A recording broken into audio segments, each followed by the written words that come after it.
മക്കളെ, വലിയ ദാഹത്തോടെ, നല്ല താല്പര്യത്തോടെ വിവിധങ്ങളായ രാജ്യങ്ങളിലും കുടുംബങ്ങളിലും ഇരുന്നു കൊണ്ട് ജെറൂസലം എന്നുള്ള 3 മിനിറ്റ് പ്രാർത്ഥനയ്ക്കായി കാത്തിരിക്കുന്ന മക്കളെ, ചില്ലുകൊട്ടാരം പോലെ തകർന്നു പോകുന്ന ജീവിതങ്ങളോട്, സ്നേഹത്തിന്റെ ഒരു തുള്ളിയെങ്കിലും കിട്ടാതെ കഷ്ടപ്പെടുന്ന പാവപ്പെട്ടവരോട്, പരിഹാസവും നിന്ദനവും കൊണ്ട് ജീവിതം കഷ്ടപ്പെടുന്നവരോട് ഈശോ പറയുന്നു. പുറപ്പാടിന്റെ പുസ്തകം 19 അധ്യായം 5 വാക്യം, നിങ്ങൾ എന്റെ വാക്കു കേൾക്കുകയും എന്റെ ഉടമ്പടി പാലിക്കുകയും ചെയ്താൽ നിങ്ങൾ എല്ലാ ജനതകളിലും വെച്ച് എനിക്ക് ഏറ്റവും പ്രിയപ്പെട്ട എന്റെ സ്വന്തം ജനമായിരിക്കും. സങ്കടങ്ങളുടെ മേൽ, കണ്ണുനീരിന്റെ മേൽ, പ്രശ്നങ്ങളുടെ മേൽ അത്ഭുത പ്രവൃത്തി നടക്കാൻ 2 കാര്യം: 1 വചനം കേൾക്കുക, 2 ഉടമ്പടി പാലിക്കുക.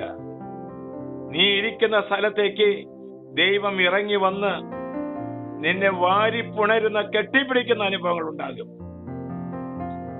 1 അല്പം സഹിക്കാൻ, 1 തോറ്റുകൊടുക്കാൻ, പ്രിയപ്പെട്ടതൊക്കെ നഷ്ടപ്പെടുത്താൻ, വേദനിക്കുന്നതോടെ 1 വേദനിക്കാൻ, 1 ഒതുങ്ങിക്കൊടുക്കാൻ നമുക്ക് സാധിക്കണമെങ്കിൽ വചനം നമ്മൾ ശ്രവിക്കണം, ഉടമ്പടി നമ്മൾ പാലിക്കണം.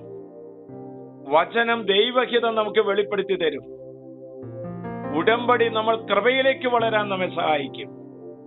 നീ ഒരു വിദ്യാർത്ഥിയായിരിക്കാം, ഒരു യുവാവായിരിക്കാം, ഒരു കുടുംബനാഥനോ കുടുംബിനിയായിരിക്കാം, ഒരു ശുശ്രൂഷകനായിരിക്കാം, ഒരു രോഗിയായിരിക്കാം, ആരുമായി കൊള്ളട്ടെ, ദൈവത്തിന്റെ സ്വന്തം ജനമാണ്, യേശുവിന്റെ പ്രിയപ്പെട്ട ജനമാണ്.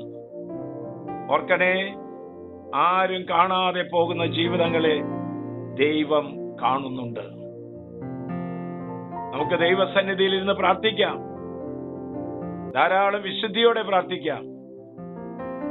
ഭവനങ്ങളിൽ തിന്മയുടെ ആധിപത്യങ്ങൾ ഉണ്ടെങ്കിൽ വചനം കടന്നു വരുമ്പോൾ, ഉടമ്പടി പാലിക്കുമ്പോൾ അവയെല്ലാം വിട്ടുപോകും. വചനം ശ്രവിക്കാനും ഉടമ്പടി പാലിക്കാനും ദൈവം നമ്മെ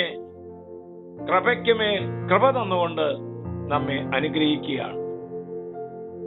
ആശ്വാസപ്രദമായ രാത്രി, പ്രതീക്ഷാ നിർഭരമായ പ്രഭാതം, സൽപ്രവർത്തികൾ നിറഞ്ഞ ദിവസം നൽകി ദൈവം അനുഗ്രഹിക്കട്ടെ.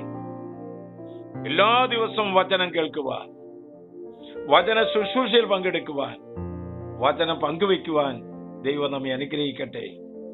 നമ്മുടെ കർത്താവ് ഈശോ മിശിഹായുടെ കൃപയും പിതാവായ ദൈവത്തിന്റെ സ്നേഹവും പരിശുദ്ധാത്മാവിന്റെ സഹവാസവും പരിമളവും നാം എല്ലാവരോടും, ഈ പ്രാർത്ഥനാ ശുശ്രൂഷയിൽ പങ്കെടുത്തവരും ഇനിയും പങ്കെടുക്കാൻ വന്നുകൊണ്ടിരിക്കുന്നവരുമായ എല്ലാവരെയും ദൈവം അനുഗ്രഹിക്കട്ടെ, ഇപ്പോഴും എപ്പോഴും എന്നേക്കും.